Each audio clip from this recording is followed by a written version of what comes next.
ये कहानी केवल मनोरंजन के लिए है। इसके पीछे हमारा उद्देश्य किसी भी प्रकार की अंधश्रद्धा का प्रसार करने का नहीं है। जैसी करनी वैसी भरनी मॉरल स्टोरी इन हिंदी।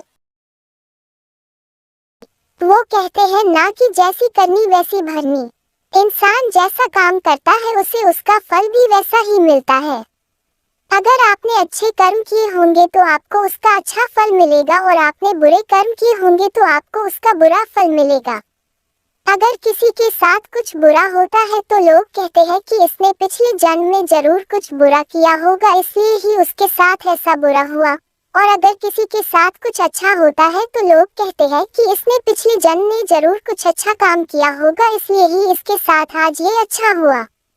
देखा जाए तो आज के जमाने में इंसान को अपने इस जन्म का हिसाब इसी जन्म में चुकाना पड़ता है, क्योंकि पहले भगवान नोटबुक पेन लेकर के हिसाब करते थे, इसलिए उन्हें हिसाब करने में देर लगती थी। आज के जमाने में भगवान के पास भी लैपटॉप आ गया है तो उन्हें इंसान के कर्म का फल देने में यानी कि हिसाब करने में देरी नहीं लगती है। आज की ये कहानी जैसी करनी वैसी भरनी भी उसी के बारे में है।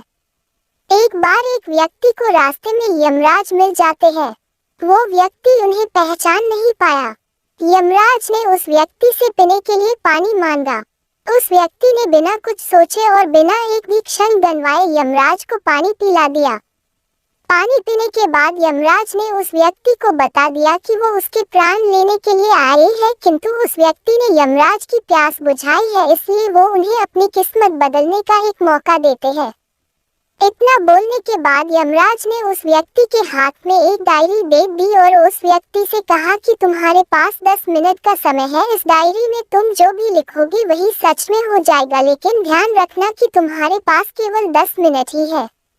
उस व्यक्ति ने डायरी खोलकर देखा कि पहले ही पेज पर लिखा था कि उसके दोस्त को लॉटरी निकलने वाली है और वो करोड़पति बनने वाला है। वो व्यक्ति ने वहाँ लिख दिया कि उसके दोस्त को लॉटरी न निकले। अगले पेज पर लिखा था कि उसका एक रिश्तेदार चुनाव जीतकर मंत्री बनने वाला है। उसने वहां पर लिख दिया कि उसका रिश्तेदार चुनाव हार जाए। इसी तरह वो पेज पलटता रहा और अंत में उसे अपना पेज दिखाई दिया। जैसे ही उसने कुछ लिखने के लिए अपना पेन उठाया कि यमराज ने उस व्यक्ति के हाथ में से डायरी वापस ले ली और कहा, ली वत्स, तुम्हारे 10 मिनट अब खत्म हो गए हैं। अब कुछ भी नहीं हो सकता है। यमराज ने कहा कि तुमने अपना पूरा समय दूसरों का बुरा करने में व्यतीत कर दिया और अपने आप को ही खतरे में डाल दिया।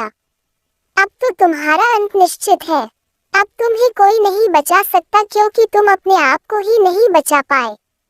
ये सुनकर वो व्यक्ति बहुत ज्यादा पछताता है, लेकिन अब पछताने से कुछ नहीं हो सकता था, क्योंकि अब सुनहरा मौका उसके हाथ से निकल चुका था। मोरल: अगर भगवान ने आपको कोई शक्ति दी है तो कभी किसी का बुरा न सोचे और न ही किसी का बुरा करे।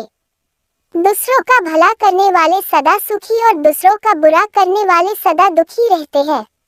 अगर आपको हमारी ये कहानी अच्छी लगी है तो अपने दोस्तों के साथ शेयर करें और वीडियो अच्छी लगी है तो वीडियो को लाइक करें और चैनल पर नए हैं तो चैनल को सब्सक्राइब करें और कमेंट में जरूर बताएं कि कैसी लगी हमारी ये कहानी।